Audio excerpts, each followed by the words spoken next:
Champions trophy தொடரில் பாகிஸ்தான் அணி வாழ்வா சாவா என்ற கட்டத்தில் இன்று இந்தியாவை எதிர்கொள்கிறது. இந்த போட்டியில் வெற்றி பெற்றால் மட்டுமே அரையிறுதிக்கு செல்லும் வாய்ப்பை அந்த அணியால் தக்க வைக்க முடியும். இந்த சூழலில் பாகிஸ்தான் அணியில் மிகப்பெரிய பிரச்சனை ஒன்று ஏற்பட்டிருக்கிறது. பாகிஸ்தான் அணியில் ஒற்றுமை இல்லை என்பது உலகம் அறிந்த விஷயம். ஆனால் பாபர் அசாம் கேப்டன் பதவியிலிருந்து விலகியதை அடுத்து அந்த அணி வீரர்கள் அனைவரையும் ஒருங்கிணைக்கும் விதமாக பாகிஸ்தான் கிரிக்கெட் வாரியம் பல நடவடிக்கைகளை எடுத்தது.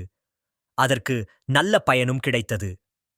முகமது ரிஸ்வான் தலைமையில் பாகிஸ்தான் அணி ஆஸ்திரேலியா மற்றும் தென்னாப்பிரிக்கா ஒருநாள் தொடர்களில் வெற்றி பெற்றது.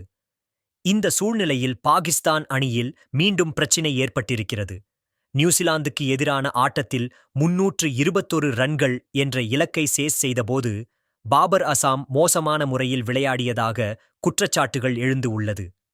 முதல் 10 ஓவரில் வெறும் 22 ரன்களை மட்டும்தான் பாகிஸ்தான் கிடைத்தது. இதற்கு பாகிஸ்தான் அணியின் பயிற்சியாளர் மற்றும் கேப்டன் முகமது ரிஸ்வான் ஆகியோர் பாபர் அசாம் கடுமையாக திட்டியதாக கூறப்படுகிறது. மேலும் பேட்ஸ்மேன்கள் அதிரடியாக ஆடும் எண்ணத்திலே இல்லை என்று அவர்களை ரிஸ்வான் சாடியிருக்கிறார்.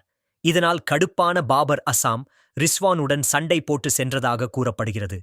இந்த சூழ்நிலையில் சனிக்கிழமை நடைபெற்ற பயிற்சி முகாமில் பாபர் அசாம் கலந்து கொள்ளாமல் ஹோட்டல் அருகில் தங்கிக் கொண்டிருக்கிறார்.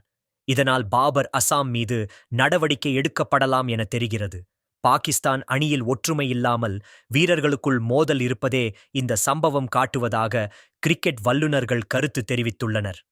இந்த நிலையில் பாபர் அசாம் பயிற்சி முகாமுக்கு வராதது குறித்து விளக்கமளித்துள்ள அந்த அணியின் தலைமை பயிற்சியாளர் அகிப் ஜாவித் ஓய்வு எடுத்துக்கொள்ள வேண்டும் என பாபர் அசாம் விரும்பியதால்தான் அவர் பயிற்சி முகாமுக்கு வரவில்லை என்று கூறியுள்ளார்.